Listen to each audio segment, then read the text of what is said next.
What would you do if the woman you loved, the one you'd built a life with, walked into her own surprise birthday party not with you, but with another man? My phone, clutched in my hand, displayed a text from her sister. They just arrived. She looks happy, happy. The word twisted in my gut, a poisoned blade. I'd spent months planning this, arranging every detail, every guest, every lie. And now, the grand reveal wasn't for her, but for me. The mystery wasn't who she was with, but how I would survive this moment. Her name was Sarah. We had a beautiful brownstone in Lincoln Park, a life that, to anyone looking in, was perfect.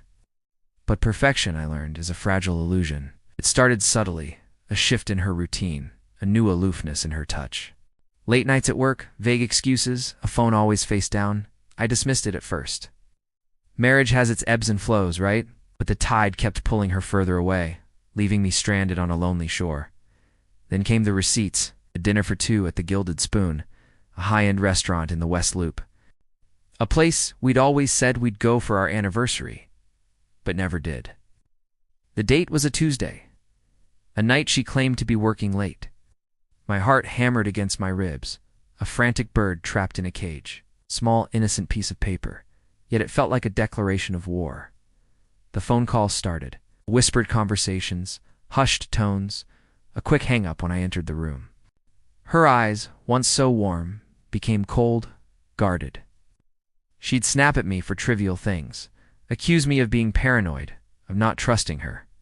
"You're suffocating me, Mark." She'd yell, her voice laced with a venom I'd never heard before. She became a master manipulator, twisting my concern into an attack, making me feel like the villain for simply noticing her absence.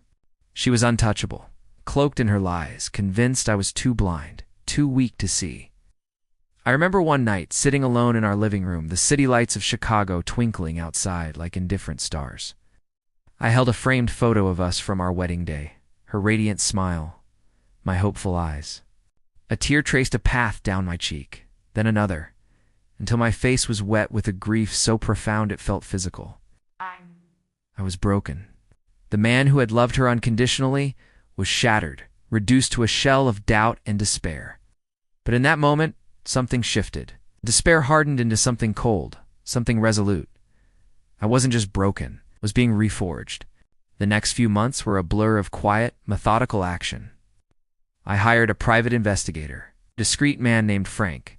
He provided me with irrefutable proof, photos, timestamps, hotel bookings. The affair partner was a man named David Thorne. Frank's reports detailed their rendezvous at the Grand Hyatt in Dallas, their stolen weekends in Miami, their clandestine dinners in Los Angeles. Each piece of evidence was a nail in the coffin of our marriage and a brick in the foundation of my revenge. I started setting my traps. I subtly shifted assets, consulted with a sharp divorce attorney in New York City. I gathered financial records, emails, anything that could expose Sarah's deceit and David's complicity. I learned about the legal loopholes, the social ramifications, the ways to dismantle a life without raising immediate suspicion. I became a ghost in my own home, observing, planning, waiting. Sarah, oblivious, continued her charade, her arrogance growing. She thought she was winning. The day of her surprise birthday party arrived. The velvet lounge was packed with our friends. I stood by the bar, a forced smile plastered on my face, my heart a block of ice. Then, the text from her sister. "They just arrived. She looks happy." I walked out, not to confront them, but to execute the final phase of my plan. The next morning, the public exposure began. A meticulously crafted email, containing all the damning evidence, landed in inboxes. Her entire company, her family, our friends, and a few key gossip blogs received it. The photos of Sarah and David, the hotel receipts, the timeline of their affair, it was all laid bare. Simultaneously, my attorney filed for divorce, citing adultery and financial misconduct, ensuring Sarah would lose everything. Her carefully constructed world imploded. Her career, her reputation, her social standing, all gone. The brownstone became a battleground. I saw her once more, months later, in a courtroom in Los Angeles, during a final hearing.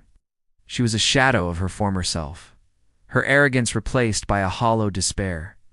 David Thorne, true to form, had vanished, leaving her to face the wreckage alone. She looked at me, her eyes pleading, but I felt nothing. Only a quiet, chilling satisfaction. The silence in the empty brownstone was deafening, a constant reminder of the life that once was, and the life I had meticulously destroyed.